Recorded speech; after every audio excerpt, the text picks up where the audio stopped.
Boa noite a todas, todos, todes. Essa é mais uma reunião do Cine Cerco, o projeto do Cerco, do nosso grupo, né, Controle Estatal, Racismo e Colonialidade, que vem se desenvolvendo desde o início da quarentena. Hoje nós temos a presença mais do que especial, né, do professor Wagner Vinícius de Oliveira, doutorando na Faculdade Nacional de Direito da UFRJ, um brilhante pesquisador em diversos temas, inclusive no que tange a questão racial, necropolítica. Tem um artigo muito interessante sobre necropolítica e epidemia, publicado recentemente. O professor Wagner aceitou, né, gentilmente participar desse encontro, debatendo hoje conosco, e ele escolheu para tema de discussão, né, o filme Quanto Vale ou É por Quilo, de 2005, né, do Sérgio Bianchi, juntamente com o texto dele sobre necropolítica. Acho que vai ser um encontro muito interessante, muito importante até para a construção de algumas categorias que a gente tem discutido nos nossos encontros nos últimos meses, né, já. E sem mais delongas, já passo a palavra ao Wagner, agradecendo muitíssimo, muitíssimo a presença. E é isso, Wagner. Então vamos cumprimentar a todas, a todos e todas, agradecer a generosa oportunidade, o convite, não é isso? Vocês estão ouvindo bem? Fazer outras configurações aqui. Cumprimentar a todos os presentes, especialmente a Luana, o professor Felipe, é sempre uma satisfação revê-los. Os elogios que são colocados aqui, quando eu começar a falar, vocês vão ver que são absolutamente imerecidos, né? E derivam apenas e tão somente do excesso de generosidade do professor Felipe, e vocês verão. A proposta, vou tentar fazer algo aqui menos acadêmico, por quê? Porque eu vou apresentar aqui algumas razões. Olha, o nosso objetivo aqui é simplesmente fazer uma roda de conversa, não tem nenhuma pretensão de sobreposição de saberes, mas são algumas expectativas, alguns enfoques que eu coloquei com relação a esse filme que eu sugeri, tudo bem? Então, o primeiro desafio que coloca é tentar delimitar o tema, né? Porque o filme, apesar de ser um filme de 2005, né? Eu acho que ele tem uma atualidade porque ele tem uma proposta que comunica diretamente com o texto que a gente teve a oportunidade de publicar. Na verdade, quem publicou esse texto foi o Alan e eu, que é o mestrando da Federal, da UFRJ, né, da Nacional. Infelizmente, ele não pôde estar presente por outro compromisso. Eu tomei a liberdade de estender o convite a ele, uma vez que nós escrevemos o texto em conjunto, mas ele, por outros motivos, infelizmente, não pôde estar aqui presente. E assim, para tentar um recorte, né, o que eu tentaria colocar para a gente fazer articulação com uma situação problema, para a gente tentar analisar. Seria, basicamente, qual que é o lugar do negro ocupa na sociedade brasileira? Qual que é o lugar que o negro ocupa na sociedade brasileira? Mas isso é uma pergunta muito ampla e delimita pouco, né? Então, eu vou sofrer críticas metodológicas, tanto do professor Felipe, do professor Luana, mas na verdade, eu acho que essa pergunta ainda tem uma atualidade porque ela não está respondida. Porque o senso comum vai colocar que o lugar do negro, eu coloquei isso para outras variações, né? Por exemplo, ao lugar da mulher onde ela quiser estar. Mas será que o lugar da mulher onde ela realmente quer estar? Será que ela pode estar em todos os lugares que são colocados para ela? Sabe? Então, será que o local que o negro tradicionalmente é colocado, ou a representação do negro, né, a caricatura do negro é colocada, será que efetivamente são aqueles locais? E não é apenas um local fixo, né, não é monolítico, mas ele vai se... Então, eu vou apresentar com algumas hipóteses que esses lugares e as formas, tanto os lugares de inserção quanto as formas de inserção, elas vão variar, elas são variáveis. Então, vai alterando no decurso do tempo e conforme as circunstâncias. E a pandemia de Covid-19, que nós estamos atravessando no meio dela, embora atualmente o texto já ficou um pouco defasado, nós estamos enfrentando uma outra onda, que é achar que a pandemia já acabou, né? Então, esses lugares, eles são mutáveis, eles são móveis, portanto, eles são múltiplos e são abertos, né? Engraçado que eu sempre usei multiplicidade, pluralismo, abertura no sentido positivo, né? Porque eu sempre pesquiso em direito constitucional, possibilidade de participação social, então pluralidade e abertura, para mim, tinha um sinônimo sempre positivo, e eu estou vendo que não é necessariamente nesse sentido. Mas uma segunda hipótese é que o que há de comum nesses diversos lugares, o que há de comum, há um elemento em comum, é o brutalismo. E brutalismo é sempre como uma figura, como determinadas figuras, determinados corpos são endereçados, um tratamento brutal.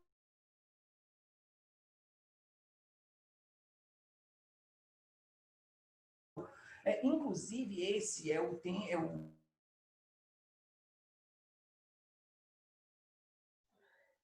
Wagner, você está cortando um pouquinho. título do livro Voltou. mais recente do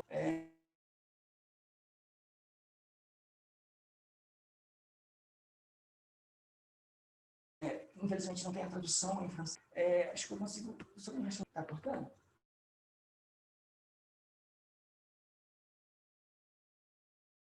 Deixa eu ver.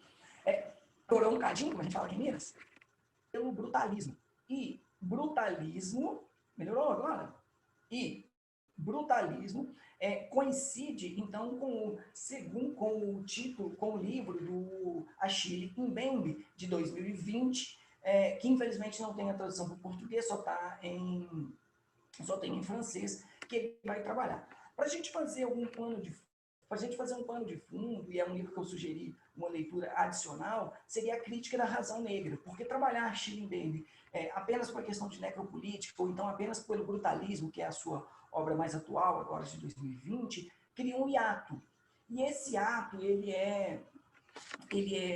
tem a contribuição de cumprir com de tentar comatar esse espaço vazio, esse espaço lacunoso, com a obra chamada Crítica da Razão Negra. A Crítica da Razão Negra, ela foi traduzida para o português, embora português de Portugal, né, em 2014, pela Marta Lança, publicado pela Antígona, e ele tem a perspectiva de trabalhar quais são esses lugares, como que é a inserção desse arquétipo, dessa figura que é chamada de o negro. Mas aqui, logo na introdução, e esse é o ponto que eu acho mais importante, por isso trazer esse aspecto, é que ele vai trabalhar o devir do mundo negro, ou seja, o tornar-se negro, ou seja, ele vai falar no início que em África eram todos pretos.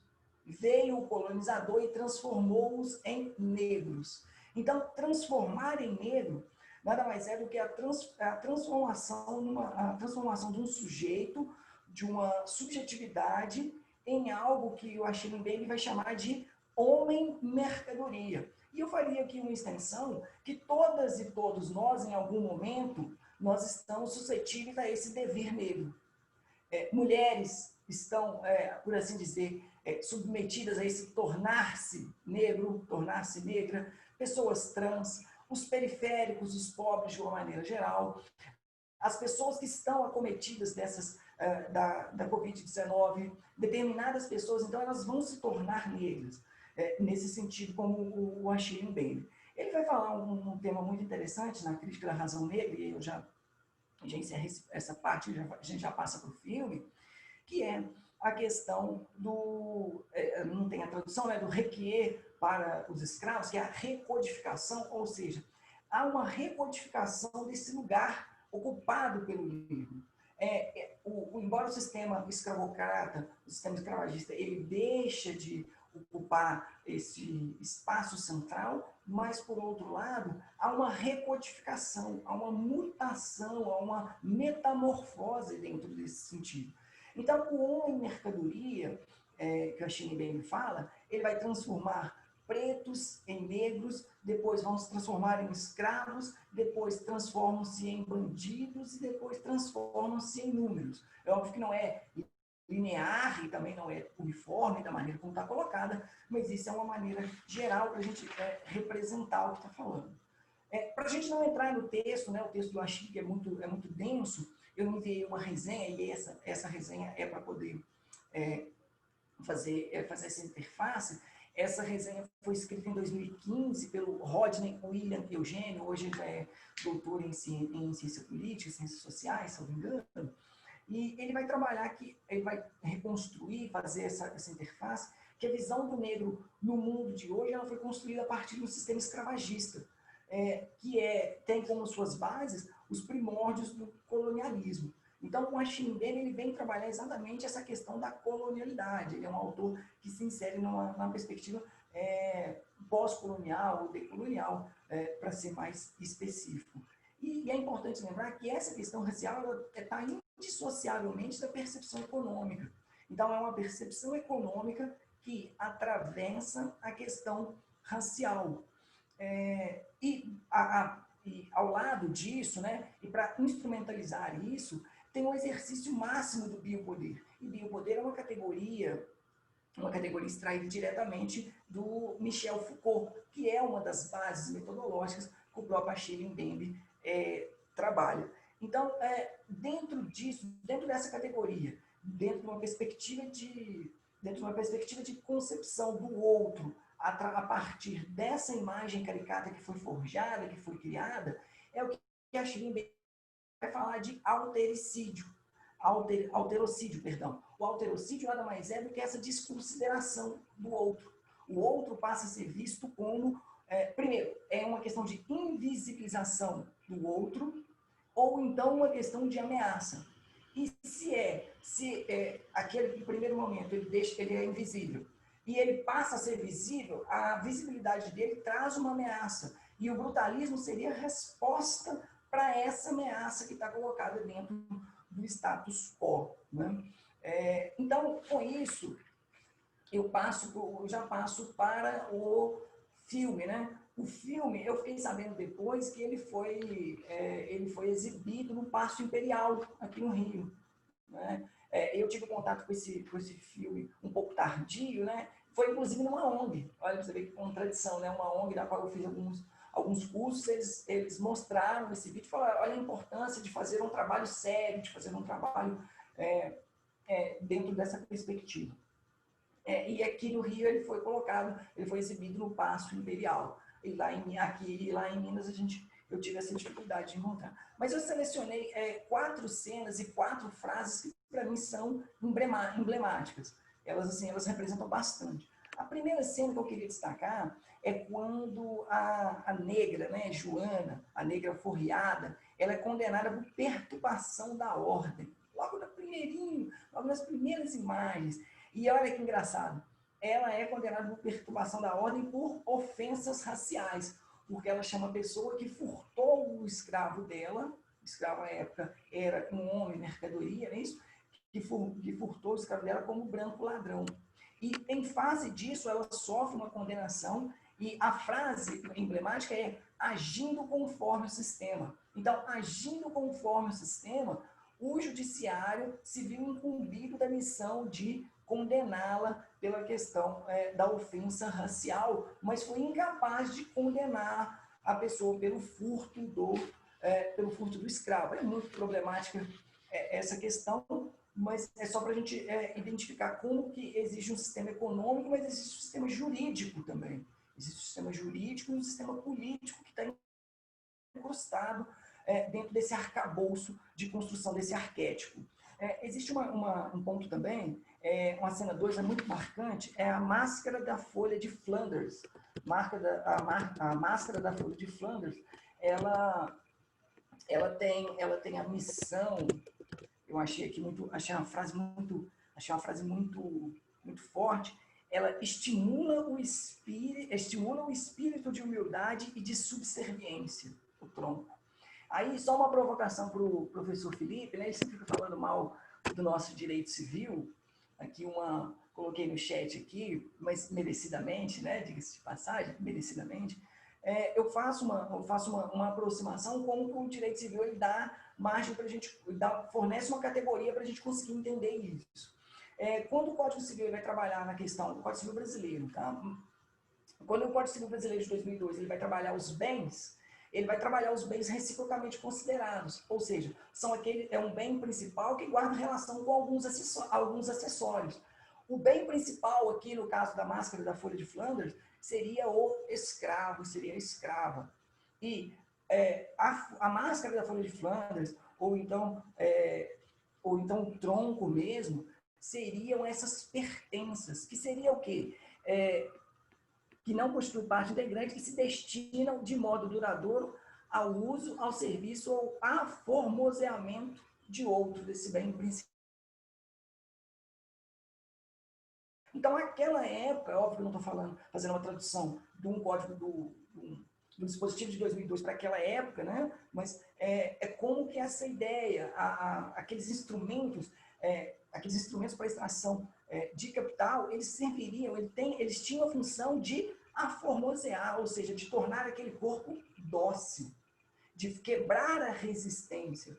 Então, para mim foi muito significativo também essa cena e fazer esse paralelo, mas aqui uma vez mais ressaltando, não estou fazendo um paralelo direto e imediato, que é um anacronismo também que não cabe. Uma terceira cena, já na questão da favela mesmo, quando porque o filme vai fazendo um paralelo, né,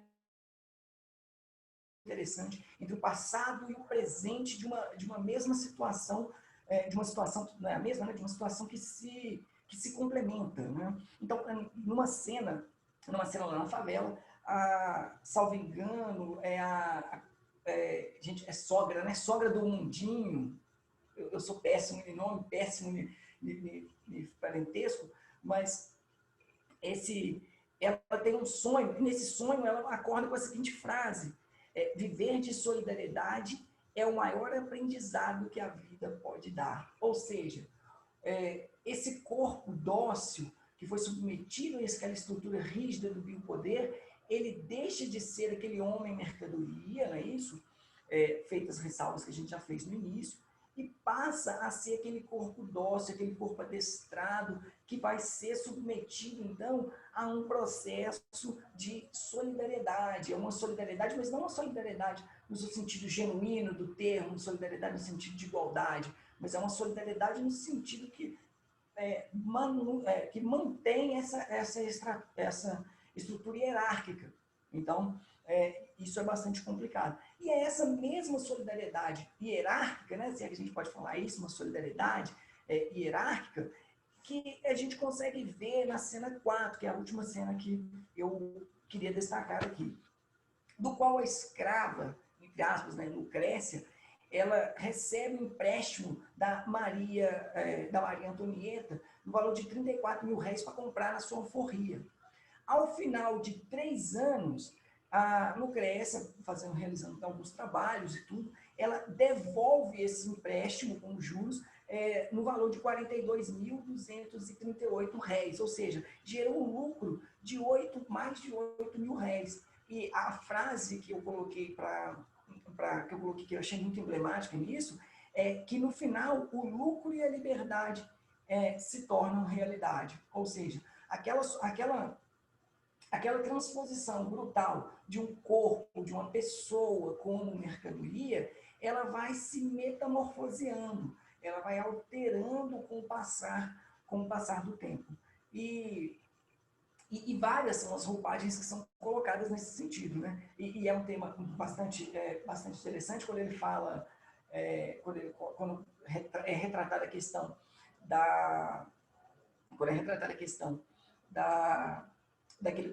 do programa Informática na Periferia, o quanto que essas relações, o quanto que essas deficiências do ponto de vista social, do ponto de vista econômico, faz com que aquela ideia de solidariedade, de uma solidariedade hierárquica, ela vai se conformando isso, e quando a gente vê o tanto que isso é perverso e pernicioso, e tem reflexo no dia de hoje. Percebam, o quanto que um projeto daquele dito social que mal executado, com uma série de deficiências, com corrupção, uma série de coisas, o quanto que isso vai aumentar esse ambiente de exclusão social e de vulnerabilidade. Mas aí ele vai agravar uma vulnerabilidade do ponto de vista econômico, vai se tornar uma vulnerabilidade do ponto de vista social, reforça essa vulnerabilidade do ponto de vista social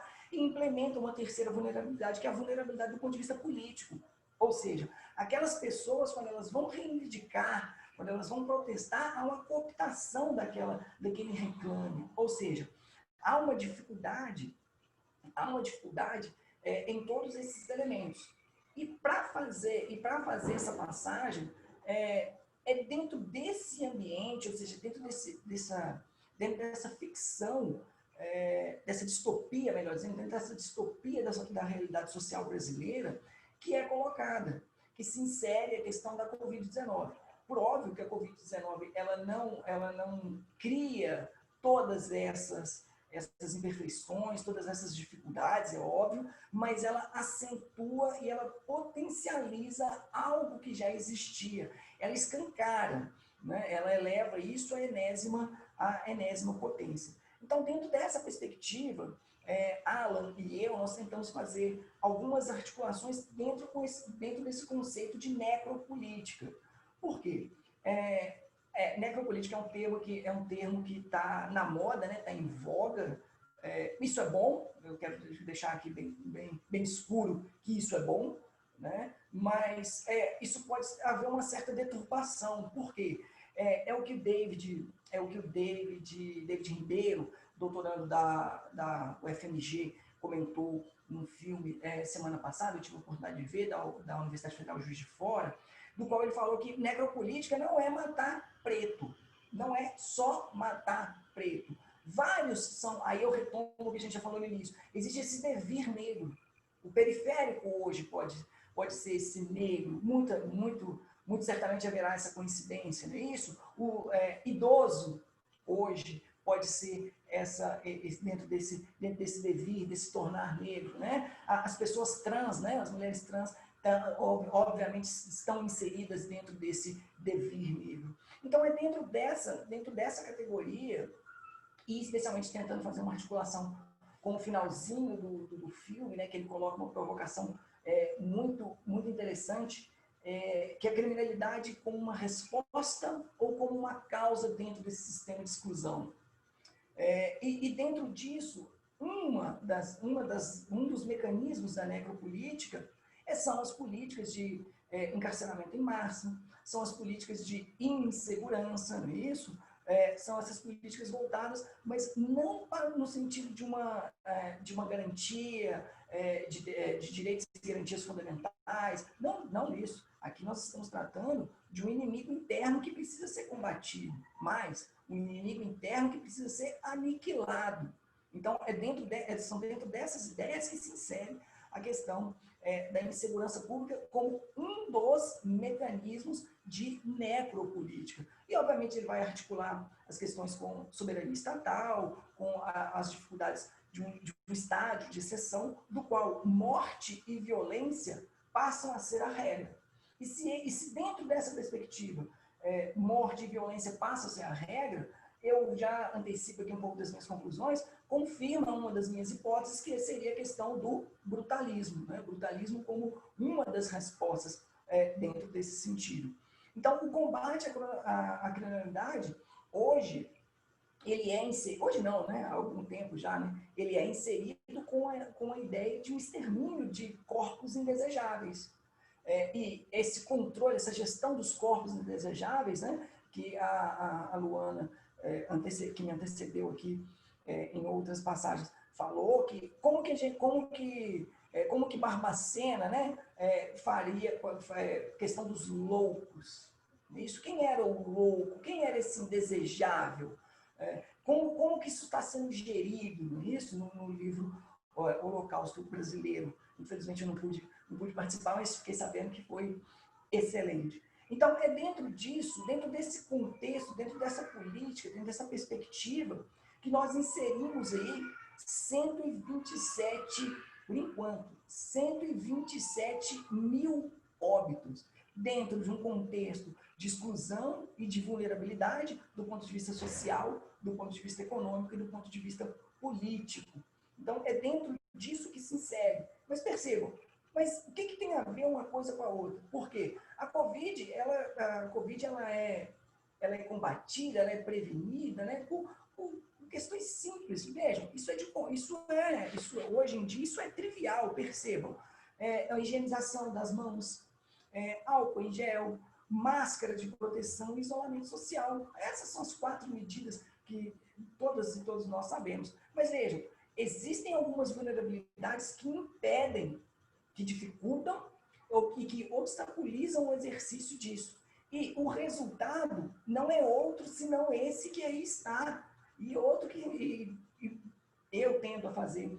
Não é fazer um exercício catastrófico aqui, não. Mas eu vejo, porque eu percebo que a tendência é essa, de um agravamento, de recessão econômica, de embrutecimento do ponto de vista da violência, da violência institucional, da segregação, aqueles avanços que a gente tinha dado, de inclusão na universidade pública, acesso, renda, emprego, políticas de saúde. Eu vejo que agora é a desculpa perfeita para a gente poder, para eles poderem retroceder, né, dentro desses aspectos. E só para demonstrar isso, isso é replicável de uma maneira geral, mas no artigo em especial, o Alan, ele é original de Duque de Caxias, não é isso?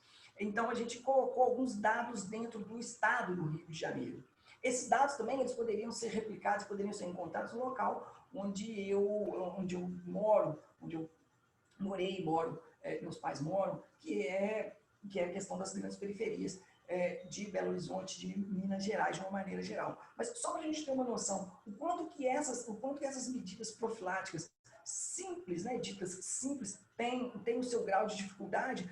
Quando a gente pega, por exemplo, Duque de Caxias, 15% da população não tem acesso à água tratada e 56% não tem acesso ao saneamento básico.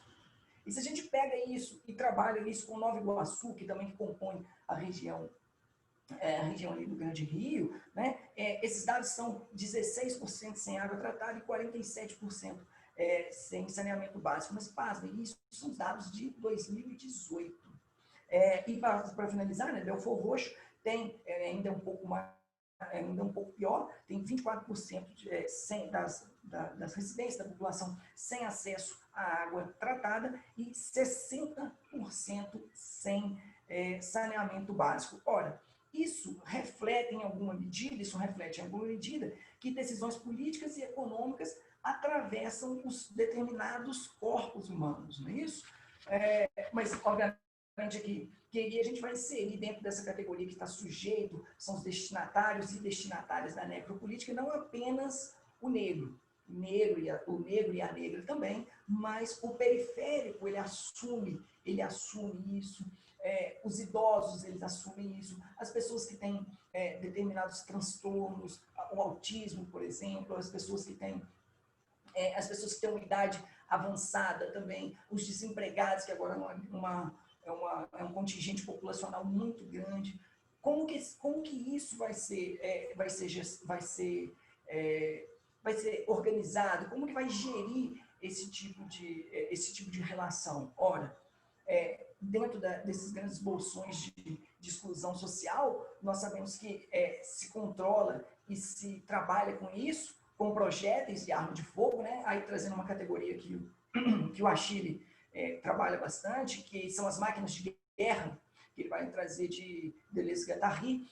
Então, essas máquinas de guerra, agora elas ganham um reforço, elas ganham um incremento. Não são apenas projéteis de arma de fogo, caveirões, tanques, não são só apenas isso. É isso mais os vírus, mais a ausência de água tratada, mais a impossibilidade de isolamento social, mais a desinformação. São uma série de mecanismos que fazem com que todo esse arcabouço e essa distopia, né, como eu falei no início, chamam aquilo, forjam aquilo que eu e Alan e eu, perdão, chamamos no artigo de Brasil 2.0. Só que já está um pouco demodê, né? Eu faço ideia do que será o Brasil 2.1. Então, a gente vê isso. Só para a gente finalizar, é sempre muito problemático, é sempre muito temerário quando a gente faz essas comparações. Mas aqui é só para fins ilustrativos mesmo. Vejam, o Brasil hoje ele é o segundo maior país com índice de mortalidade da Covid-19, perdendo apenas para os Estados Unidos da América. Em termos de contaminação, ele é o terceiro maior. A Índia passou, infelizmente, a Índia passou em termos de contaminação, mas em termos de letalidade, nós somos. Ou seja, nós, brasileiros, corremos mais risco de morrer aqui, que estamos no Brasil com Covid-19, do que do Camboja, do que do Zimbábue. Entendeu? Não que eles, não é para fazer essa gradação, comparação que lá, não é isso. É só para a gente ver o tanto que nós retrocedemos em termos mundiais. E isso como um mecanismo, como uma gestão pensada ou impensada, por ação ou por omissão, que cumpre um objetivo específico. Bom, mas na verdade qual objetivo seria isso? Para concluir aqui, que eu já falei muito, nada mais é do que o neoliberalismo. O neoliberalismo, ou o que a gente chama lá de ultraliberalismo, o ultraliberalismo, que agora vai vir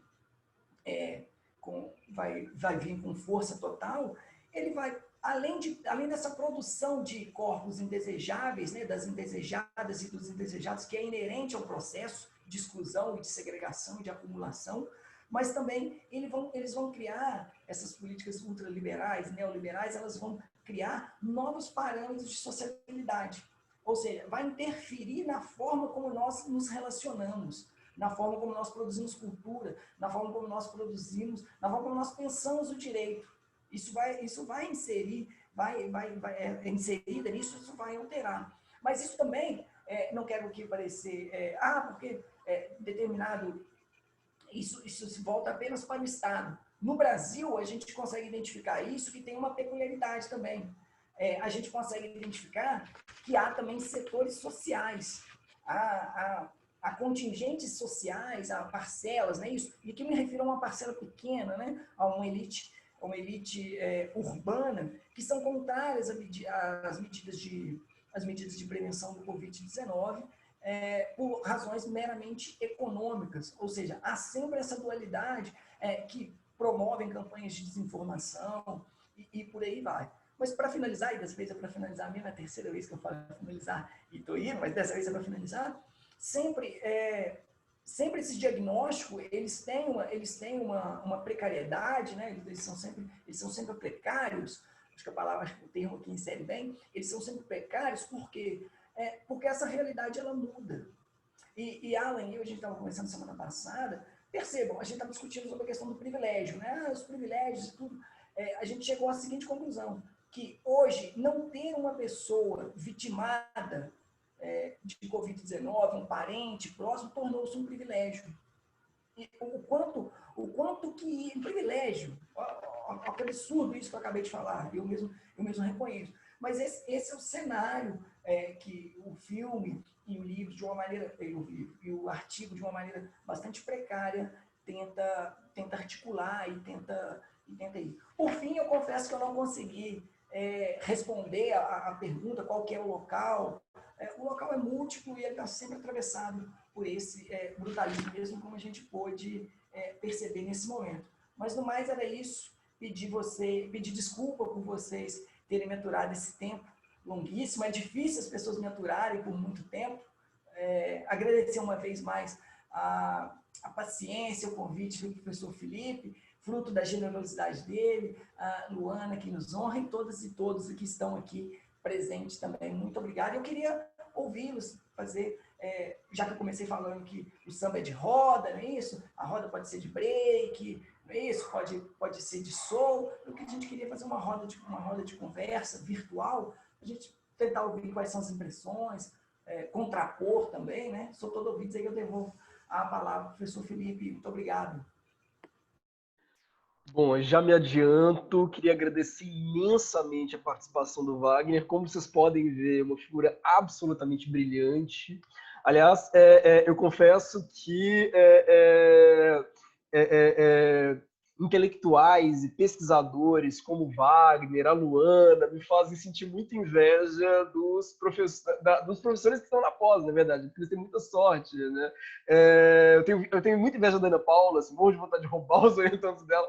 Bom, mas, enfim, sinal de que a universidade pública de qualidade continua sendo um espaço que alberga, enfim, pesquisadores absolutamente incríveis, né? É um prazer te ouvir, Wagner. Bom, eu teria várias coisas para perguntar, mas eu quero muito que o pessoal aqui comente. Então eu vou tentar ser muito breve, assim. Não vou fazer pergunta, vou fazer duas provocações, na verdade, dois apontamentos a partir do filme.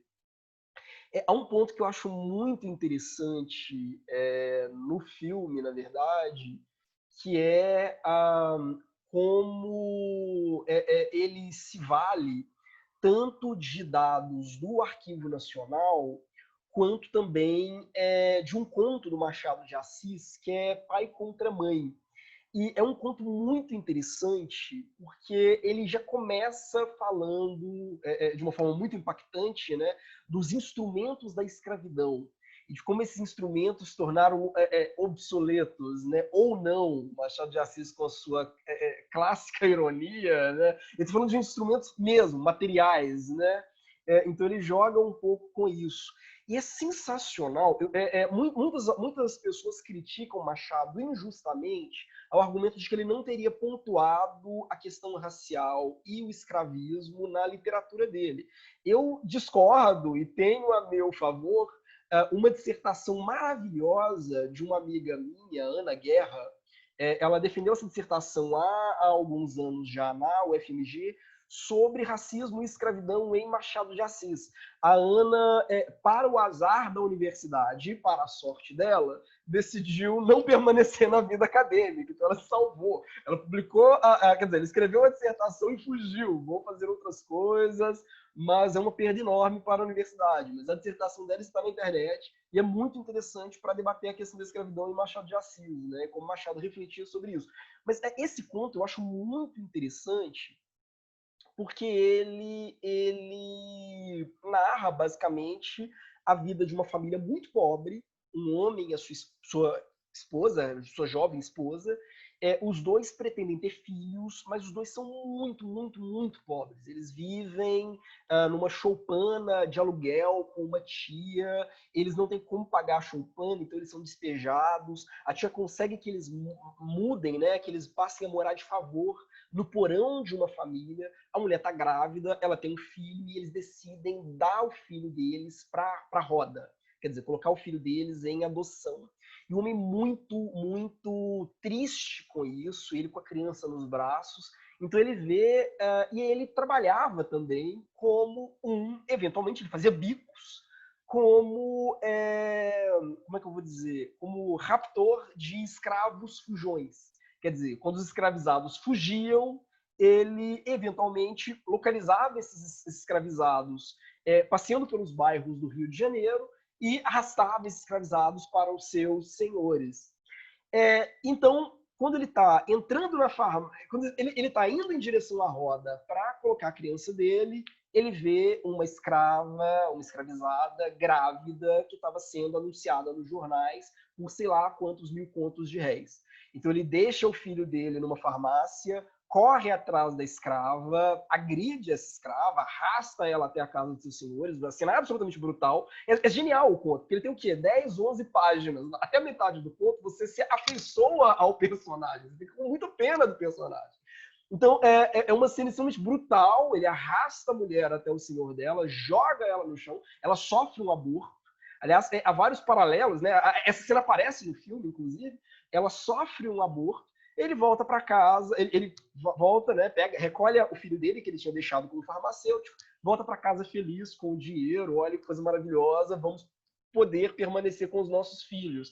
Que pena que a escravizada abortou, mas abortos eventualmente acontecem. Por que eu estou comentando isso? Porque o Wagner falou, né, do devir negro no mundo e tal. Eu acho muito interessante a abordagem do Achille Mbembe. Eu acho interessante as críticas que o Achille Mbembe faz ao discurso identitário, de forma geral, ou a maneira como frequentemente a gente despolitiza e deseconomiza o discurso, como se não se tratassem de relações políticas e econômicas por trás. Mas, por outro lado, esse conto eu acho interessante porque ele lança um indicativo. Talvez, mesmo em cenários de absoluta precarização e de necropolítica, as condições de brancos pobres e de pretos pobres não sejam necessariamente as mesmas. Assim como as condições de mulheres pobres, de mulheres, quer dizer, de mulheres pobres e mulheres ricas, ou de mulheres negras pobres e mulheres brancas ricas. Quer dizer, e isso eu acho que entra, inclusive... então, nisso eu faria uma crítica ao Mbembe. E talvez até uma crítica ao Mbembe me valendo de um outro pensador igualmente brilhante, que é o Wagner.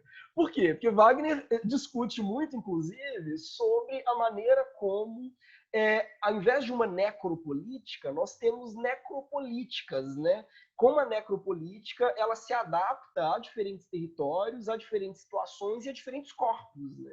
Então, talvez os instrumentos mesmo de controle, de dominação, que mesmo em um cenário tão violento quanto que a gente vive hoje, recaia sobre corpos negros, sei lá, heterossexuais, para pensar no exemplo, não sejam os mesmos que recaem sobre corpos negros transexuais ou homossexuais, né?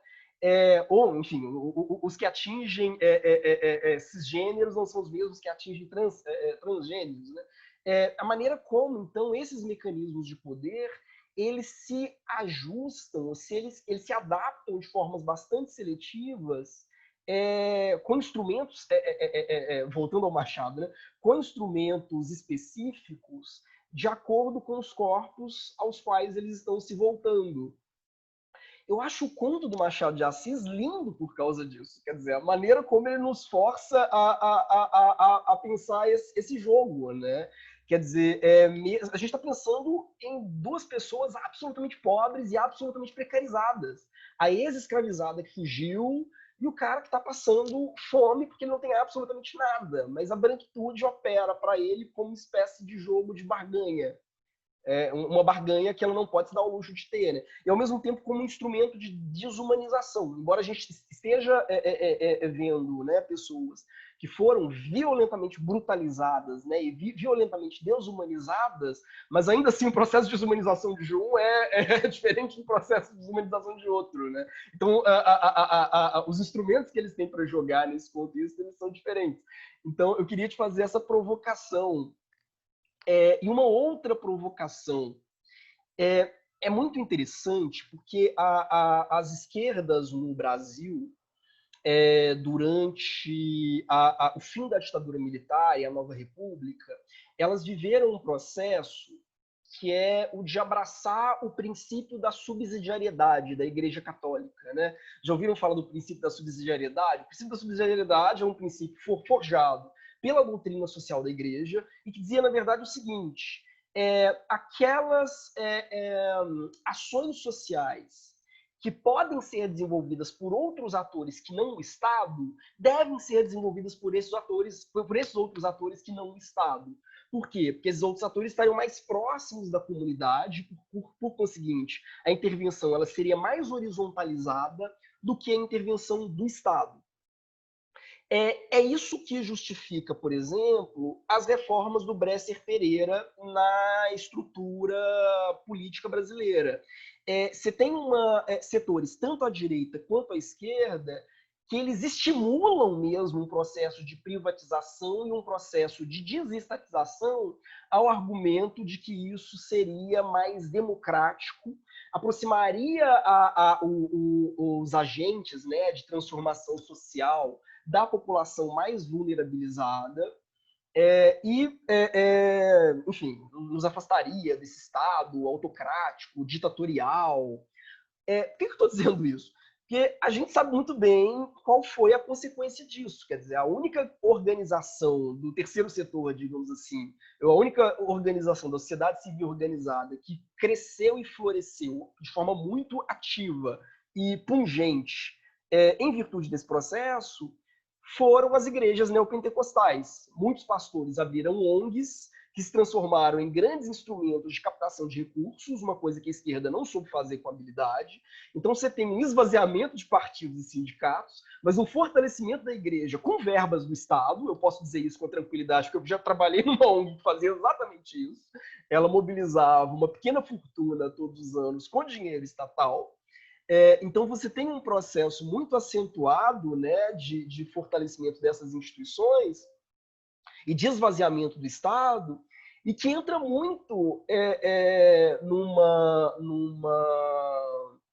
numa lógica que o filme denuncia, que é o de capitalização em cima da pobreza, né? Ou o de, longe de criar instrumentos consistentes e institucionais para combater as desigualdades sociais, eu transformo a pobreza numa espécie de produto de mercado, né? Quer dizer, uma espécie de produto de mercado. Então, eu queria que você comentasse um pouco isso também. Né? Aliás, eu citei no grupo do WhatsApp para o pessoal um livro do Mike Davis, O Planeta Favela, em que ele discute muito isso. Ele fala, olha, é diametralmente proporcional, né, a expansão do neoliberalismo em países periféricos e o crescimento de ONGs. O Estado ele se retira de uma participação ativa, né, ou de efetiva democratização de favelas e de determinadas regiões dos centros urbanos, e ele cede espaço para as ONGs, ao argumento de que isso seria mais democrático, né? Então, enfim, eu queria te ouvir também em relação a isso. Mas antes de você comentar, eu queria passar a palavra para o pessoal e a gente faz alguns blocos, né? Gente, o que vocês acham? A Luana já se inscreveu, né? Luana, você quer falar? Posso falar? Desculpa, gente, eu tô aqui na transição, porque a gente teve cupim no armário, aí a gente tá trocando o armário, e aí tá tudo aqui da cozinha pela sala, mas enfim. Nossa, fantástico, Wagner, tua exposição, né? Muito, muito obrigada por ter podido te ouvir e aprender contigo mais uma vez, né? Como o Felipe, eu teria várias coisas, né, a dialogar e a interrogar. Assim. Primeiro, eu acho que eu começaria faria uma contação de causa, né, e duas perguntas. Quando a gente chegou, não é, eu era do interior do Ceará, não é? Morei minha infância toda no interior. E quando a gente chegou em Fortaleza, que é a capital, né? Nas nossas condições a gente morava no centro, e o centro de toda a capital é um centro, né? Todo mundo sabe como é. 8 pessoas numa casa de 2 cômodos, aquela situação toda do retirante cearense, né? Meu pai passou 6 meses indo e vindo de ônibus. Meu pai, que é negro, embora eu fale isso para ele, né? Fale isso para ele, fale isso na cara dele. E meu pai teve, quando a gente chegou na cidade, né? Meu pai teve vários problemas psicológicos, não conseguia mais dormir, muita ansiedade. Todo mundo estudava, não é de bolsa, era uma coisa assim, bem... E aí ele foi de médico em médico, né, nos postos de saúde, até que um posto de saúde encaminhou ele para um psiquiatra. A gente teve que fazer toda aquela coisa para pagar uma consulta, que não tinha psiquiatra na época no plano de saúde dele. Ele era aqueles posso ajudar do banco, né, aquele que fica com a roupinha amarela na frente do banco. E aí o médico chegou para ele e disse, olha, você está com depressão. Você tem uma depressão profunda. E aí a resposta do meu pai foi, eu nunca me esqueço disso, que a resposta dele foi dizer, doutor, e pobre tem depressão?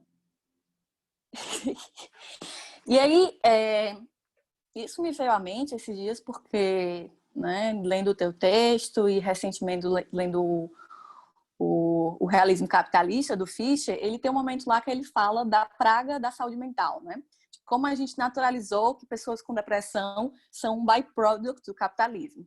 Mas será que a gente naturalizou, Mark Fisher? Porque ainda tem gente que precisa titularizar o próprio sofrimento, né? Ainda tem gente que tem que dizer a minha depressão, a minha condição de sofrimento, ela é uma depressão. Tem gente cuja situação de anormalidade, cuja situação de marginalidade, como meu pai estava sofrendo na época, né, não é reconhecida como uma situação a ser tratada, né, direcionada, digamos assim. Até ter esse diagnóstico de depressão era uma posse da branquitude, digamos assim, na época, né? Era uma virtude da branquitude poder sofrer. E aí, ainda assim, o meu pai se constituiu de muitas... Meu pai ascendeu socialmente, né? O sonho da vida dele era ser o que ele é hoje, né? Ele se aposentou, né? Ele tem... Como ele foi bancário a vida toda, ele... Meu pai, eu lembro muito bem que eu tinha uns 14 anos, eu estava lendo Sartre sem entender nada. E aí eu estava lendo lá O Muro, compenetradíssima, sem entender absolutamente nada, mas estava Sartre. 14 anos. E aí meu pai chegou para mim e disse assim, minha filha, você tá lendo Sartre, que orgulho. Aí o pai, o senhor conhece Sartre? Me indica alguma coisa, né? Vamos conversar. E aí ele falou, não, minha filha, isso aí é coisa da minha juventude, que eu acreditava nessas coisas, né, de revolução, comunismo. Hoje eu sou um pequeno burguês. E aí, meu pai se formou nessa condição toda nessas condições de precariedade, ele conseguiu se formar como o que eles chamam de pequeno burguês, né? E talvez o que mais me complique nas teorias pós-estruturais, que eu tenho mais tendência a aceitar, né? Muito mais a necropolítica, inclusive, do que a biopolítica, é como um sujeito se forma dentro do assujeitamento, né? Como um indivíduo se forma dentro das condições de sujeição, que é o que eu acho que a Butler vai pensar na vida, no vida psíquica do poder, né? Sendo que ela entra numa pira lá que eu não entendo, mas eu nunca entendi misturar Hegel com Althusser, com Nietzsche, enfim.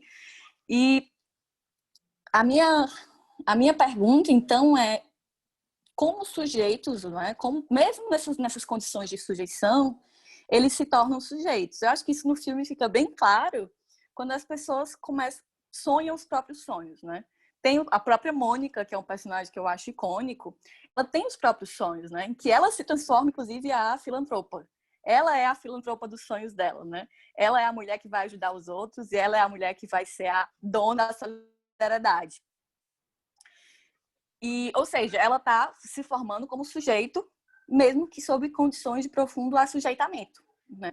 Ela tem uma vida psíquica, digamos, o poder entra na esfera íntima dela, mas ela tem uma vida psíquica própria, né? Ela tem uma condição de indivíduo, de sujeito próprio. E sempre me incomodou muito essa coisa das teorias Foucaultianas, de eu me sentir mais uma na estrutura. De como é que eu vou me emancipar, como é que eu vou me constituir como sujeito nisso, gente? Eu sou aqui, tudo bem, o poder está em todo canto, eu também estou dentro do poder, mas e aí? Eu vou para onde? Se eu já sou sujeito, o que é que eu posso pedir mais?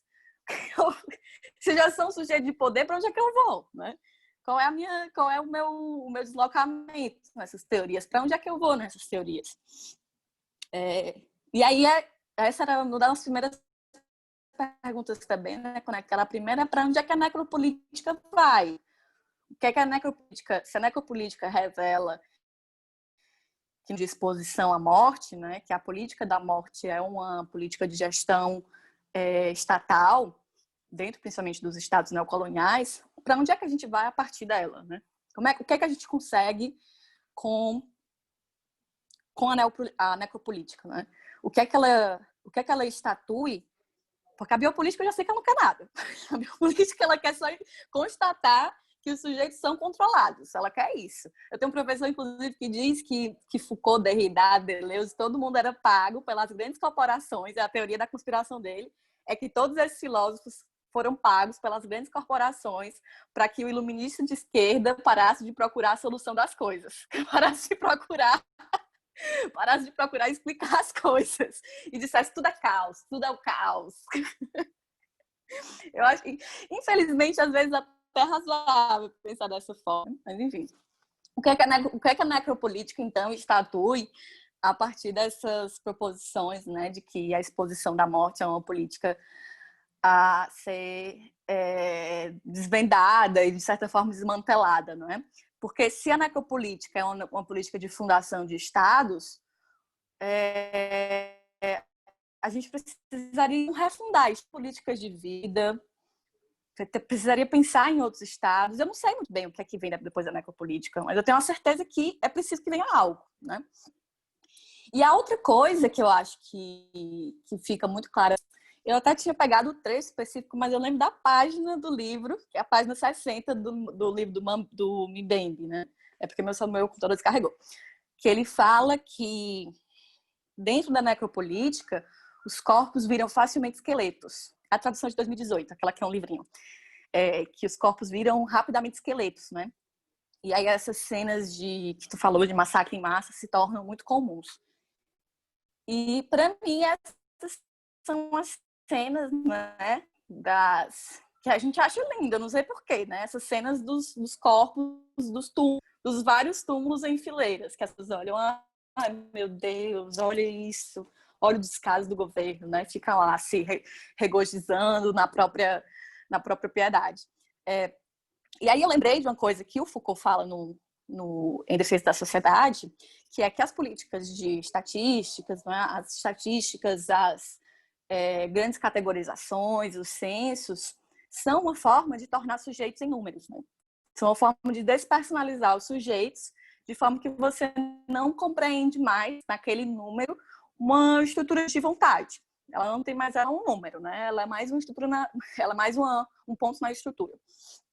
E aí a minha pergunta é o quanto esses dados, né, tu apontou vários aí, o quanto esses dados de fato nos ajudam a pensar nas condições de emancipação do sujeito, não é? Porque teve uma vez uma palestra que eu assisti, eu não vou mais lembrar o filósofo, eu até mandei para o Felipe, que é um filósofo americano que está super na moda aí. E ele falou que a gente não precisa mais de dado para falar de racismo. Não precisa mais de número para falar de racismo. Ninguém mais precisa mais de número, gente. Por que a gente precisa mais de um número? E, além disso, os números, às vezes, traem muito as nossas vontades, né? Porque quando você fala 30 pessoas foram mortas pela violência policial em tal mês, 30 negros foram mortos pela violência policial em tal mês, mas são 30 pessoas com nomes, vontades interrompidas, condições de vida despotencializadas, né?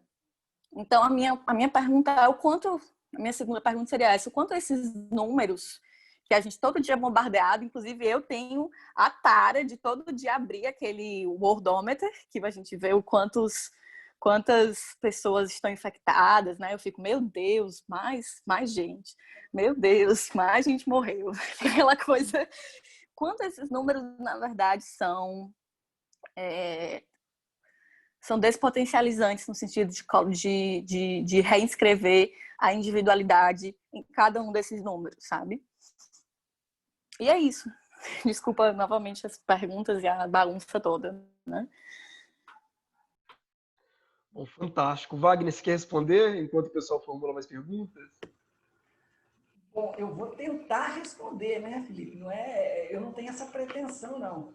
Vocês colocaram pontos muito muito interessantes, mas eu queria, em minha defesa aqui, na verdade, essas questões que vocês levantam são questões muito cruciais, muito nucleares, eu diria. Elas estão no centro, estão no cerne. Esse conto do Machado, então, ele é fantástico, sabe? Acho que melhor do que o texto, melhor do que a gente viu, poderíamos ficar com ele. Mas eu vou insistir em 2 pontos aqui, que são algo que a gente já falou no início. Eu vou insistir na questão para tentar responder, ou tentar fazer articulação com as falas do Felipe. O primeiro ponto vai ser a questão da invisibilidade. O segundo ponto vai ser a questão do brutalismo. Quando há essa questão do devir, o devir negro ele é diferente, ele tem nuances, ele tem especificidades, por exemplo, o devir do homem negro periférico não é o mesmo devir da mulher trans. Definitivamente não é. Então há gradações, ou seja, e tratar toda essa dimensão, toda essa complexidade em números, para já juntar aqui, antecipar um pouquinho do que a Luana falou, é produzir mais brutalismo. Seria produzir mais brutalismo.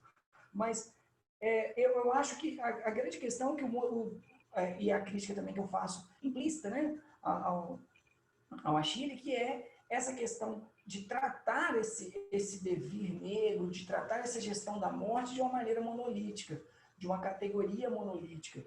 Aí eu traria aqui, com todas as ressalvas que a Luana já colocou, os ensinamentos de Deleuze-Guattari, que, na verdade, a própria ideia de biopolítica ela não está mais... O corpo, para ser adestrado, ele não está mais confinado naqueles buracos de toupeiro, ele não vai saindo daquelas caixinhas, casa, família, fábrica, prisões. Ele passa por essas, mas existem outras dimensões que se dão em espirais, ou seja, que vai havendo fusões, né? Aí fazendo uma leitura, quase como uma fusão de horizontes, né? mas no sentido perverso, né? Na perspectiva gadameriana, mas como esses vários pontos de intersecção, eles se complementam, mas sempre pautado na ideia de invisibilidade e na questão do brutalismo. Por quê?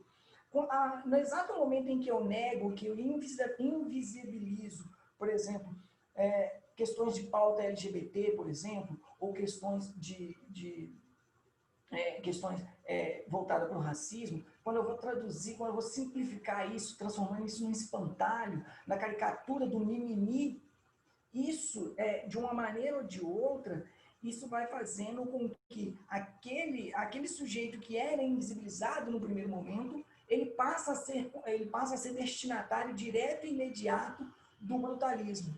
Ou seja, quando determinadas políticas assistenciais nisso, e elas ganham até na própria dimensão de intersubjetividade do sujeito, de construção da sua identidade, a partir daquela condição que está posta, ele vai pegar religiões hegemônicas, ditas do catolicismo ou do pentecostal. Então, nesse sentido, essas ações sociais, as doutrinas sociais que a Igreja Evangélica, a Igreja Católica, perdão, ela é precursora, ela tem uma dimensão de invisibilidade, ou seja, por que não terreiros de Umbanda fazer esses trabalhos assistenciais, uma vez que estão muito mais próximos do ponto de vista identitário, do ponto de vista de compreensão das dificuldades que ali estão, do que não uma neopentecostal. Mas não se trata de fazer um juízo de valor, não estou falando isso. Eu estou falando que há uma invisibilidade e, na sequência, há um brutalismo, há uma negação. E é paradoxal, porque, veja, isso demonstra a contradição, e a gente consegue perceber a fala do professor Felipe, ela é categórica nesse sentido. Veja, percebam que contradição estupenda que o professor levanta para a gente. Veja, com o crescimento das políticas neoliberais, há um crescimento dessas políticas de terceiro setor que vão se arrogando, vão se arvorando no papel do Estado, mas com recurso público. Vejam, há uma dificuldade, mas percebam, quem recebem essas verbas? Quais são os destinatários dessa verba? Aí voltando à minha pergunta implícita, né? Qual é o lugar que os corpos negros, né, aqui naquele sentido que a gente já trabalhou, quais são os lugares que os corpos negros operam, até mesmo dentro dessa política, ou seja, dessa política de enfrentamento a essas mazelas que a própria estrutura produz. Ou seja, retoma aquela ideia de invisibilidade seguida de um brutalismo, ou seja, eu vou partir dessa negação, dessa dificuldade, negando o outro, desse alterocídio, e na sequência eu trato de uma maneira brutal, seja adestrando os corpos pela caristia, ou seja, adestrando os corpos pela Eucaristia. Então, há sempre essas dificuldades, né? A Luana até gostou dessa rima, né? Há sempre essa dificuldade da qual eu percebo que os lugares para os negros, negros, negras, trans, pobres e outras categorias, é sempre um não lugar, é sempre a negação, e sempre vai estar faltando, né? Então, é sempre muito essa dificuldade. Reconheço aqui que eu não respondi nenhuma das duas perguntas, reconheço das duas provocações, confundi mais causei confusão. Não dou conta, assumo, não dou conta, é muito para mim, e vou correr para as provocações da Luana, e também o resultado vai ser o mesmo, não vou dar conta, não. Bom, Luana faz provocações interessantíssimas, né? Ela trabalha com alguns autores, com algumas perspectivas, mas a pergunta é fantástica, né? E o pobre tem depressão? O pobre também não tem Covid. Ele pula no esgoto, ele tem uma série de coisas, ele é autoimune. O brasileiro não tem nada, não pega nada, tem que ser estudado pela NASA. Então, são essas dimensões que retiram e retiram a condição de sujeito. Aceitar isso é a questão de assujeitamento. De novo, vou insistir, eu estou ficando velho, né? Velho que fica repetitivo já. É a questão da invisibilidade. É invisibilizar o sujeito, as condições de construção dessa identidade. Identidade também é um termo muito problemático, mas vamos deixar isso para lá. Então, como que o sujeito se forma nessa condição de assujeitamento? Eu diria mais, como que o sujeito se conforma? Como que o sujeito se deforma nessa condição de assujeitamento? Pegando um vídeo que o professor falou sobre pesquisa, né, professor Felipe, o mais importante aqui são as perguntas, né, especialmente quando a gente não tem as respostas. Mas eu vou tentar aqui fazer uma resposta. Como que o sujeito se forma, conforma ou deforma dentro dessa condição de assujeitamento?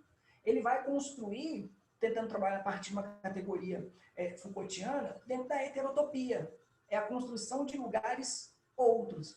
A roda de capoeira que eu falei no início passa a ser uma heterotopia que é própria para a construção daqueles lugares para a construção da utopia. Me recuso a falar de utopia na frente do professor Felipe. Quem quiser saber qualquer coisa sobre utopia, fale com o professor Felipe. Então, são essas condições de construção de lugares outros que até a própria resenha, né, uma vez mais, do Rodney William Eugênio de 2015, ele coloca no finalzinho lá, o desafio de se reconstruir uma identidade negra passa necessariamente pela superação do ideário escravista, da ideia do sujeito, do homem mercadoria. Ou seja, existem condições de heterotopia, condições de utopia, que fazem com que nós saltemos desse status quo que nós estamos, desse status brutal, agora que nós já não podemos mais ser invisíveis, né? Ele vai atenuar, vai mitigar, vai dar conta? Não vai dar conta, mas ele vai oferecer algumas respostas, né? Ainda que precárias, ainda que temporárias, ainda que imperfeitas, mas eles vão se construir algumas respostas a partir dessas dimensões que eu particularmente entendo, utilizando aqui das palavras de Foucault, né, de heterotopia, ou então das dimensões de utopia, da qual o professor Felipe trabalha isso muito bem, dessa construção de utopia, né? E isso vai forjando a construção dos sujeitos, da identidade dos sujeitos, desses micropontos de resistência. E para onde a necropolítica vai? É uma segunda provocação da Luana. Essa pergunta é a pergunta de um milhão de pensamentos, né? Não pode ser nem mensurado em dinheiro, né? Especialmente quando ela está incrustada na ideia de fundação do Estado. Mas percebam, ela consegue nos revelar algo que está implícito nisso. O próprio Chile, ele vai trabalhar que existe um prazer erótico na morte.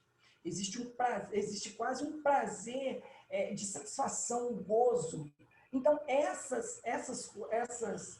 compreender essas dimensões faz com que possibilite a construção de heterotopias dentro desse ideário, que, assim como as necropolíticas não é um bloco monolítico, as dimensões de heterotopia, as dimensões de utopia, elas não vão dar conta, né? Mas elas têm que amoldar dentro dessa espiral, dentro dessa perspectiva.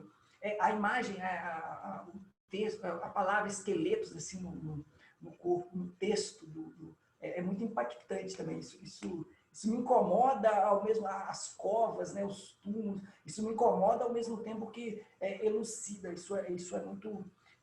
E o que a gente faz com tudo isso, né? Em que esses números ajudam? Bom, esses números não dão conta da realidade, eles massificam, né? Eu sempre costumo brincar que é muito fácil mentir com números. Se nós temos um bolo entre eu, Luana e Felipe numa sala, o bolo foi consumido na sua totalidade, teoricamente, cada um comeu um terço. Isso pode não ser verdade, né? Isso pode não ser verdade. Mas esses números, eles, para além dessa questão de informação, de mensurar, eles servem para dar conta do fenômeno. Eles servem para... eu tenho muita dificuldade com números, né? Não é à toa que eu fiz direito, porque tem essa dificuldade com números, mas os números, eles têm esse processo brutalizante, que eu concordo, aí a Luana já falou bem, mas eles atuam também na dimensão inversa. Eles visibilizam. E ao passo que quando os números visibilizam, eles atuam na direção contrária. Aí os números você não pode amparar, escorar-se nos números de uma maneira geral, mas acho que eles dão essa dimensão para ver onde que as nossas heterotopias, onde que as nossas utopias, onde que as nossas espirais vão apontar, né? Acho que é mais ou menos... Não respondi a pergunta, também não dou conta, não dou conta. Queria ouvir mais vocês. Bom, gente, mais questões?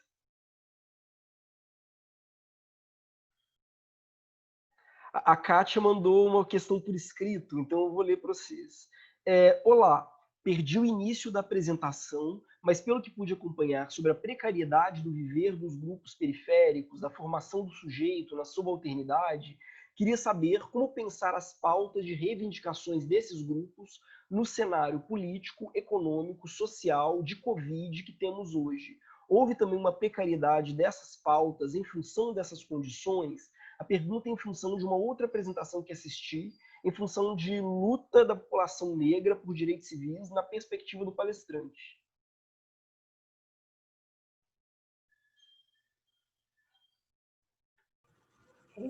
Ulalá, hein? Quando o Felipe me convidou, eu sabia que ia ser difícil, mas desse jeito não, né? Aí já...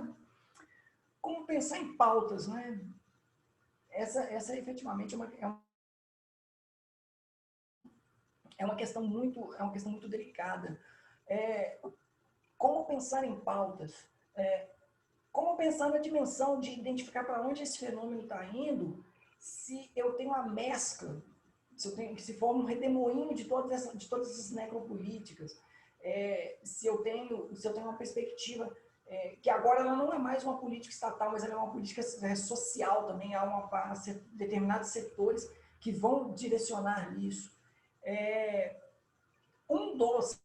Um dos caminhos, mas aí eu já vou oferecer a crítica, seria a construção de espaços para construção, para discussão, para reflexão, não para o conformismo, não para essas questões imanentes, é assim, mas para tentar identificar, tentar compreender esse fenômeno, propor pautas, propor avanços, ver outras estratégias, né? Por exemplo, eu tenho muita resistência, né? Mas talvez em determinado ponto, o cenário que nós estamos, ele é muito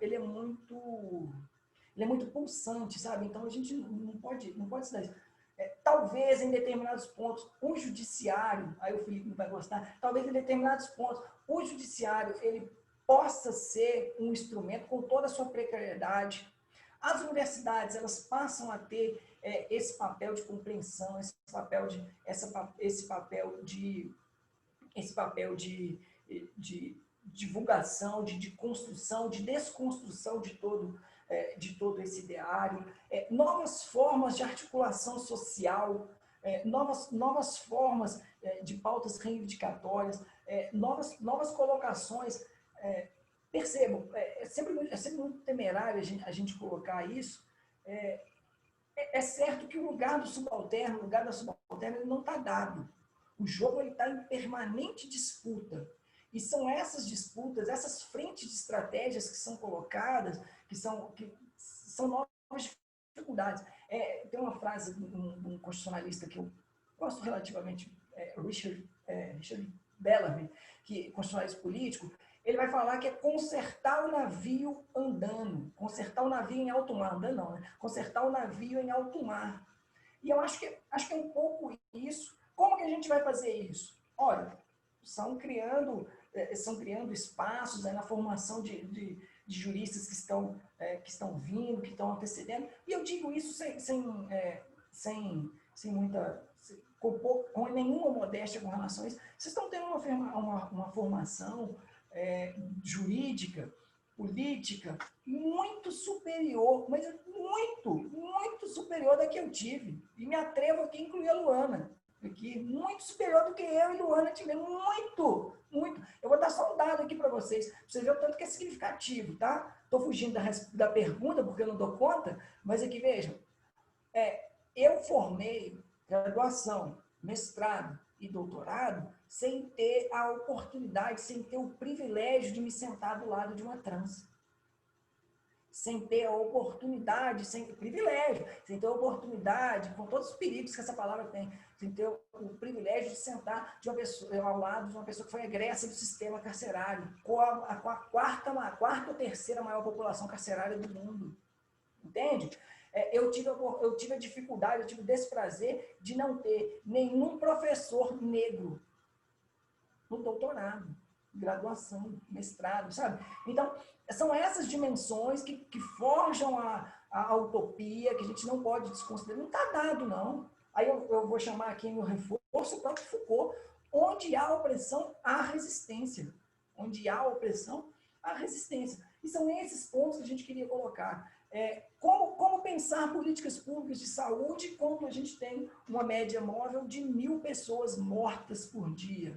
Né? Aí o problema do número que a Luana colocou. Ora, o papel de conscientização, o papel daqueles, obviamente, que não estão, que tem essa possibilidade de fazer esse confinamento social, esse isolamento, isso tudo, o conjunto, é hora que você pegar uma coisa isolada, Wagner, mas isso é absolutamente insubsistente, uma ação judicial não dá conta, uma votação no Senado não dá conta, uma universidade pública não dá conta, uma aula gravada pela internet, da qual vários e vários alunos da UFRJ não têm acesso porque não tem internet, não dá conta. Eu concordo, tem todas essas dificuldades, mas elas criam essa potencialidade, elas não anulam, não colocam o jogo como já dado. É como eu disse, consertar o navio em alto mar. Como é que a gente vai fazer isso? Não sei, mas estudando, construindo outros canais de possibilidade, novas pesquisas, novas formas críticas, toda essa dimensão simbólica, política, social, cultural. O caminho é mais ou menos por aí, é plural. Acho que não respondi a pergunta, peço desculpa, Kátia, não consegui responder a pergunta, mas retomo a palavra para o professor Felipe. Respostas sensacionais, Wagner. Não esperava menos. Gente, vocês têm mais perguntas? Já no bloco final para a gente poder encerrar? Eu queria fazer uma pergunta. A câmera está a minha pergunta é mais prática e mais aplicada no cotidiano, no dia a dia. Talvez estudos acadêmicos existam, discutam isso, mas queria saber o seguinte. A Luana ela até comentou sobre isso, ela falou do reconhecimento do ser humano e da individualização do ser, e você ser reconhecido como tal. E você chegou a comentar da situação econômica que perpassa pelo racismo e tudo que a gente já sabe em relação a gênero, sexualidade, tudo isso. Qual é a relação que você vê entre isso para que haja o senso de ser humano e de pertencimento? Acho que foge, mas o que vem antes? É reconhecimento pela sua raça, é o respeito pela sua raça, é o seu reconhecimento, a sua ascensão econômica? O que você enxerga, qual que é o que de fato torna ou a maior parte ou o principal, enfim?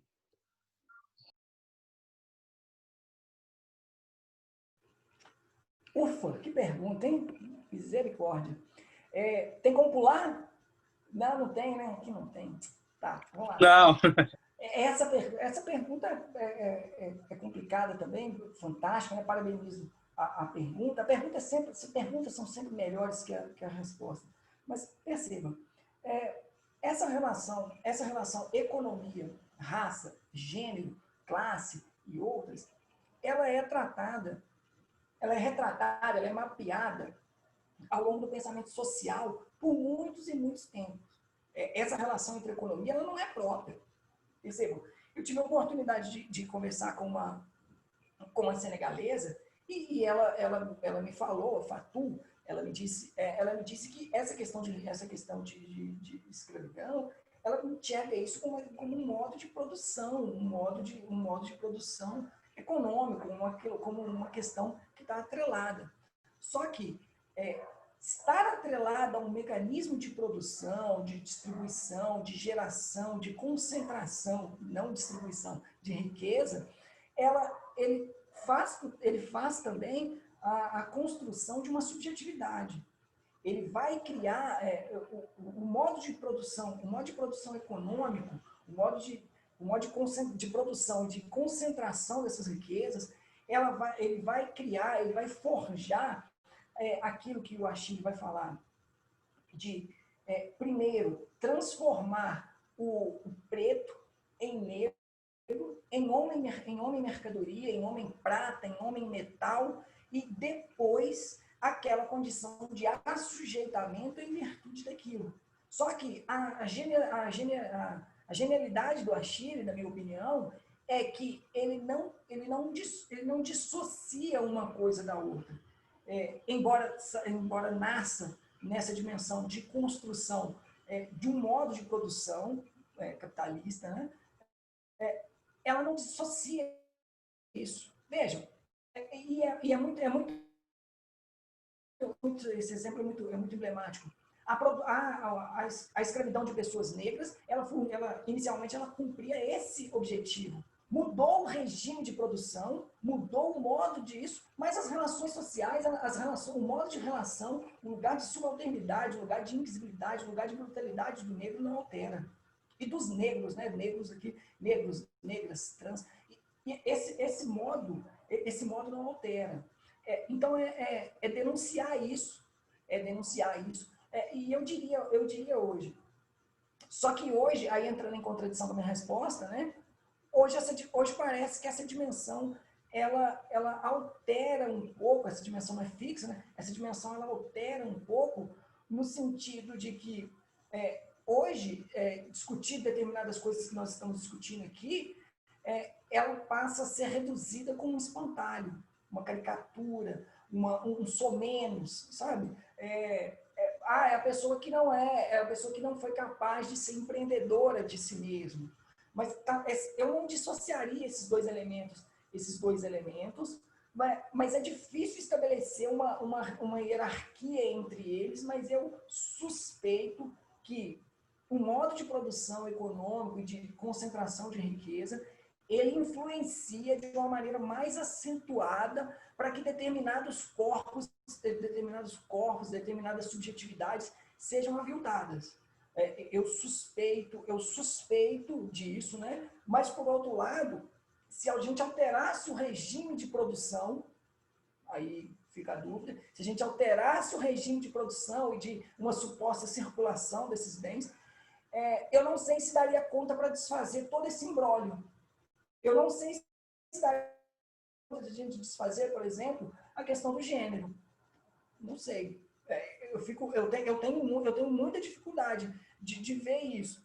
Não estou falando nem que sim, nem que não, sabe? Mas a questão, vejam, esses corpos que foram subalternizados, será que transformar esse corpo subalternizado em um corpo endinheirado teria dificuldades? Alteraria esse status? Vejam, eu vou pegar só o exemplo aqui da condição de negro, tá?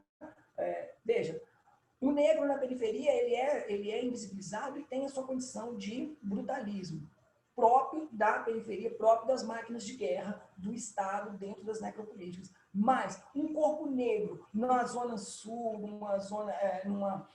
num ambiente economicamente, politicamente influente, ele também tem, não as mesmas, ele tem essa condição reconhecida de um corpo a ser violado, de algo que está fora do lugar, sabe? Há um desreconhecimento, há uma deslegitimação, e essas dimensões impedem a questão do reconhecimento, impedem, mas na verdade eu substituiria esse reconhecimento, se você não usou isso, elas impedem a formação desse chão em comum, desse partilhar esse local comum, sabe? Esse chão em comum, que forma minimamente, não somos todos iguais, mas que dificultam as condições da gente formar aquilo que a gente chama de comunidade, ou uma comum unidade. Isso impede.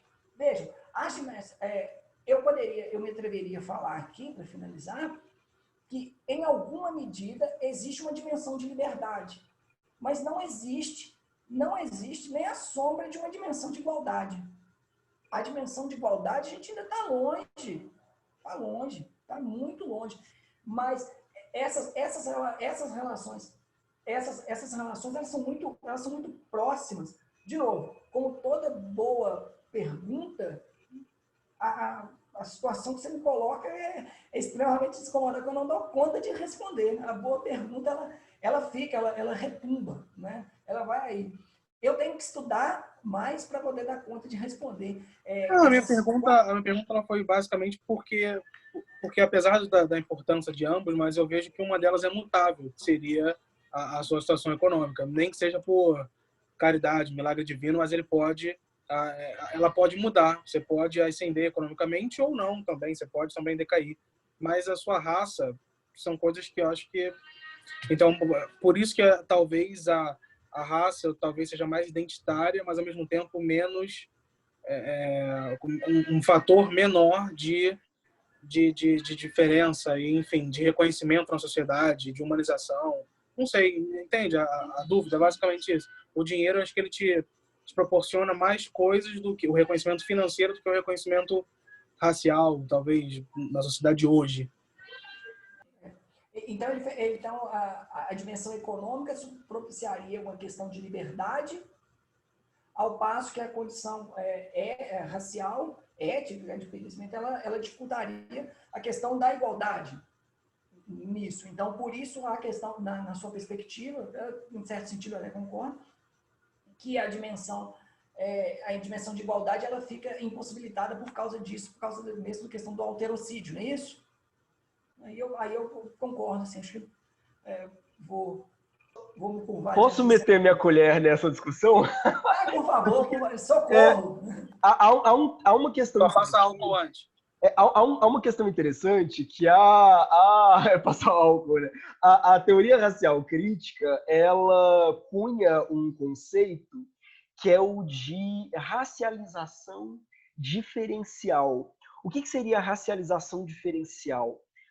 Grupos populacionais específicos, eles podem ser racializados ou desracializados de acordo com tensões políticas específicas. Raça não é um dado natural. Quer dizer, eu posso ou não considerar um determinado fenótipo como sendo um critério de reparto de poder ou não. Eu vou dar um exemplo simples. Se você pega a literatura norte-americana do início do século XX e do fim do século XIX, quando tinha uma imigração muito grande de escoceses irlandeses, né, perdão, uma migração muito grande de irlandeses para os Estados Unidos, havia uma racialização do irlandês. Então, você tinha, por exemplo, tratados lombrosianos, tratados realmente de frenologia, indicando a superioridade do homem loiro caucasiano, tanto sobre o negro quanto sobre o ruivo. E mostrando que o crânio do homem ruivo seria diferente do crânio do homem negro, que o homem ruivo não teria competência para desempenhar certos trabalhos técnicos. A mesma coisa aconteceu com o italiano. É evidente que esses grupos étnicos, e por uma série de questões políticas norte-americanas, foram absorvidos. Então, hoje as pessoas reivindicam o seu legado italiano e elas não são racializadas por isso. Hoje a gente vê nos Estados Unidos um outro processo de racialização, que também é muito engraçado, que é dos latinos. Que latino não é raça. Qualquer pessoa pode vir da América do Sul, né, ou da América Latina. Mas hoje você tem a criação de um certo imaginário do que seria o latino e quais seriam as características fenotípicas e também as características comportamentais, já que fenótipo e comportamento, dentro da teoria racial, elas estariam imbricadas, né, que condicionariam a vida dos latinos. Então eles dizem, um exemplo que eu dou é de uma série que eu adoro, que é Modern Family. A Glória. A Glória é a personificação hoje do que o americano entende como a raça latina, que não é uma raça, mas eles realmente eles racializaram os latinos em virtude da imigração de latinos para os Estados Unidos. Então, hoje, latino é uma raça, tal como negro, tal como irlandês era, tal como italiano era.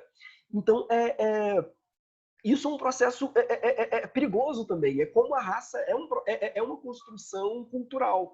Eu poderia falar a mesma coisa de gênero, mas assim, não vou embananar ainda mais a cabeça de vocês. Mas gênero também não é um dado biológico. Gênero é uma construção política muito específica, né? Mas a Luana, ela pediu para meter a colher também, Luana. Eu lembrei, são duas observações muito nessa resposta do Felipe. Eu lembrei quando a Grada Quilomba, né, quando ela veio para a Flip, ela falou do quanto ela se transformou na autora negra, sabe? Todo o trabalho que ela fez, né, de vida dela, ela naquele momento era a autora negra que fala sobre o racismo, né? E a primeira coisa que ela falava é, bom, de fato eu falo sobre o racismo, né? De fato eu estou falando do meu ponto de vista de uma autora negra, mas por que eu me torno a autora negra, né?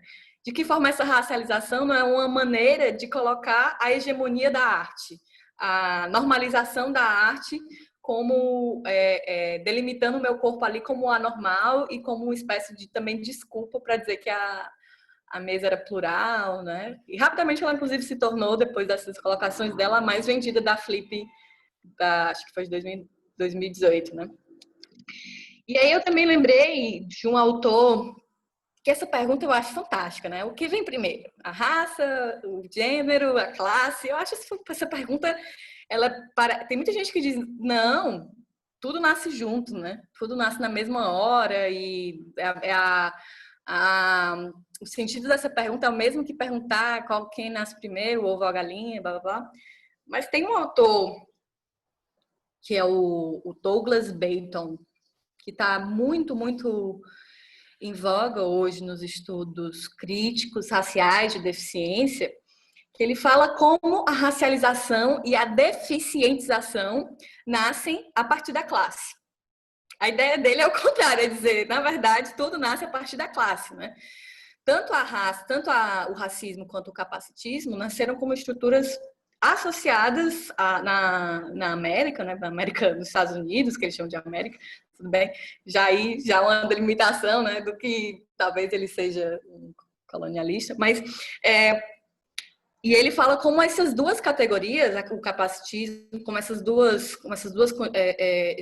dispositivos de subalternidade, que são o capacitismo e o racismo, ou mais expressamente a deficientização e o racismo, são expressões de demarcação de classe nos Estados Unidos. E a ideia dele não é dizer, bom, a classe nasce primeiro, né? A classe nasce primeiro do que a raça ou a deficiência. É dizer que, quando você coloca as coisas na perspectiva da classe, não faz mais sentido pensar no que nasce primeiro. no que nasce, no que é mais subalternizante, no que é pior, né? Como a gente coloca, às vezes os estudos interseccionais e intercategoriais colocam, né? O que é pior? É ser uma mulher, ou ser uma mulher negra, ou ser uma negra, ou ser uma trans. Então, quando você começa a colocar as coisas em perspectiva de classe, é quando você aloca as discussões no sistema. Você para de colocar a culpa no sujeito, né? A culpa no indivíduo, e aloca as discussões nos sistemas. Enquanto a gente continua pensando o que é que vem primeiro, eu me formo primeiro enquanto negro, eu me formo primeiro enquanto trans, eu me formo primeiro enquanto mulher, tudo isso se perde numa pauta de busca da identidade que, no final das contas, ninguém se acha. Eu acho que ninguém chegou no momento de se achar, nesse sistema que a gente está, ninguém vai chegar no momento de se achar e dizer, bom, eu acho que primeiro eu fui negro, depois eu fui, depois eu virei, né? E aí eu acho que essa fala do Wagner, a do começo mesmo, é a que é mais importante para colocar essas pautas todas nas discussões de sistema, que é essa questão de poder se tornar aquilo que se é, né, o Leminski, né? Poder se tornar negro, poder se tornar pessoa com deficiência e não ser demarcado enquanto de forma heterotópica, né, como ele falou, ou heterônima, quanto o outro negro, o outro deficiente, né? Eu acho que o outro deficiente é, inclusive, bem melhor do que o outro com deficiência, porque é o outro deficiente mesmo, né?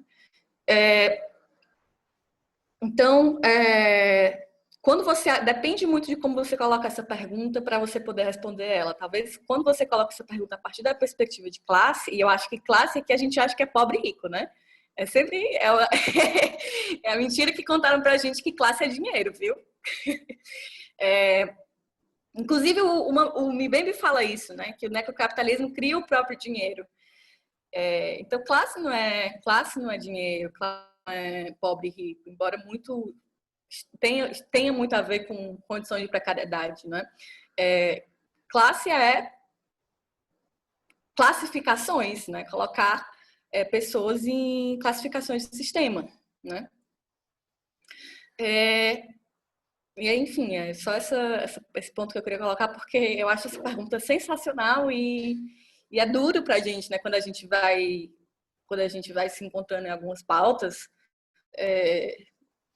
identitárias, é duro pra gente negociar, né? Tá sempre numa posição de negociação, assim, né?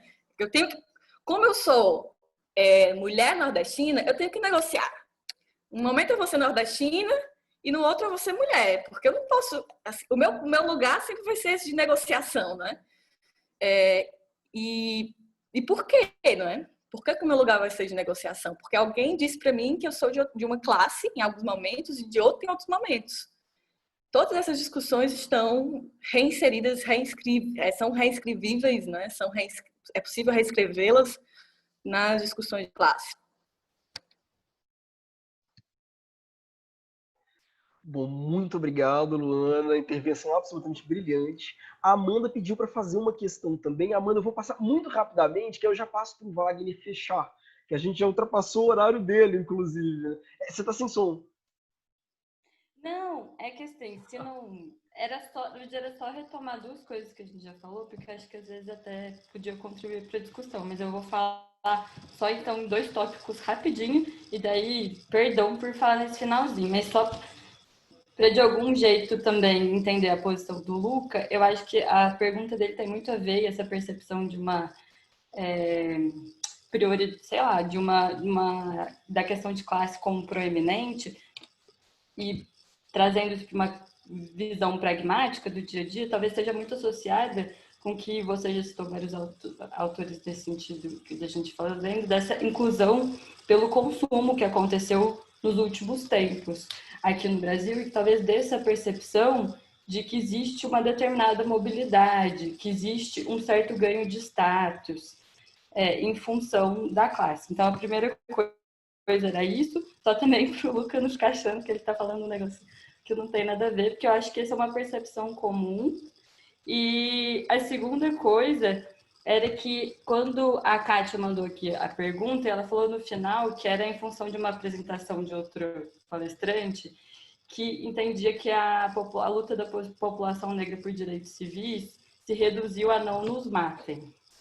E eu só queria também colocar uma inquietação minha, que é que eu acho que ainda na academia, e eu falo pela minha própria vivência e pelos próprios meu olhar para as questões de o que eles chamam de questões identitárias, né, ou determinada parte da academia chama de questões identitárias, é que existe uma redução, uma estigmatização dessas pautas, das pautas de gênero, das pautas da população negra, que tem surgido com muito vigor. E eu acho que isso apareceu um pouco quando a gente discutiu o posicionamento da Lilia Schwartz sobre o negócio da Beyoncé. Isso aparece aqui quando está falando que, tipo assim, é quando você quer falar que os negros estão reduzindo, estão pedindo pouca coisa. Só que não nos matem, esqueceram de pedir outras coisas. Sei lá, eu entendi isso aqui nesse sentido. Então, que às vezes é bom a gente tomar cuidado com esse tipo, que no fundo é um preconceito, eu acho, e a gente tem o Felipe tá aqui, o Luan, todo mundo, para provar que existem estudos muito consistentes, eu acho, eu estou vendo muito provocadores que abordam essas questões, para a gente tomar cuidado com esse tipo de estigmatização. Eram só isso, galera. Desculpa, foi bem aqui no final. Fantástico, Amanda. Apontamentos precisos, assim como a questão do Lucas. Bom, dito isso, eu vou passar já a palavra para o Wagner. Wagner, responda aos comentários e, enfim, faça suas observações finais e a gente já encerra. Não, na verdade era isso. Em verdade, todos os pontos que foram colocados, a pergunta do Luca, a intervenção da Luana, a intervenção, a colher no meio aí do Felipe, depois a colher da Amanda, e foi muito profícuo, que eu acho inclusive, que a gente deveria retomar o próximo encontro a partir desse momento, que é esse momento que é o mais fecundo, mas o finalzinho sempre fica melhor. Eu gostaria de endossar tudo que a Amanda falou, concordo com ela, acho que isso é uma questão central, ela toca nessa questão. E o filme, no finalzinho, Lázaro, e para finalizar mesmo, já devolver a palavra, no finalzinho do filme, o Lázaro Ramos ele vem e lança a seguinte pergunta, a seguinte afirmação: tá aí, a funcionalidade da democracia é liberdade para se consumir.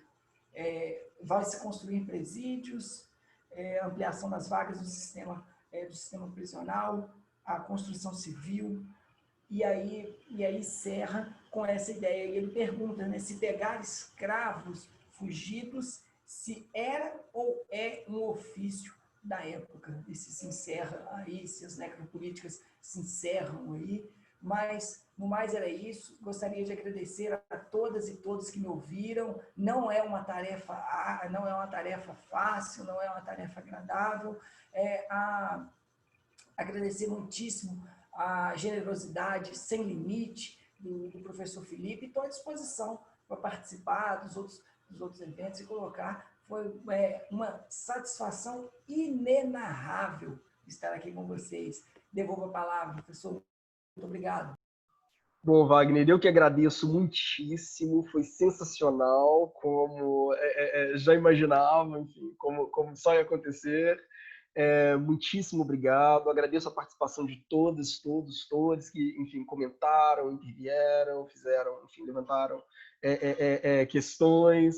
Eu tenho um orgulho imenso, enfim, do grupo que nós estamos construindo, e um dos momentos mais satisfatórios que eu tenho, enfim, da minha atividade docente hoje na FND é poder participar desses debates com vocês, porque eu sempre saio, enfim, uma pessoa um pouquinho melhor ou um pouquinho menos pior do que eu entrei. Então, enfim, é maravilhoso poder conversar com vocês, ter a oportunidade de dialogar com gente brilhante como, enfim, Wagner, a Luana, o Luca, a Amanda, todos vocês.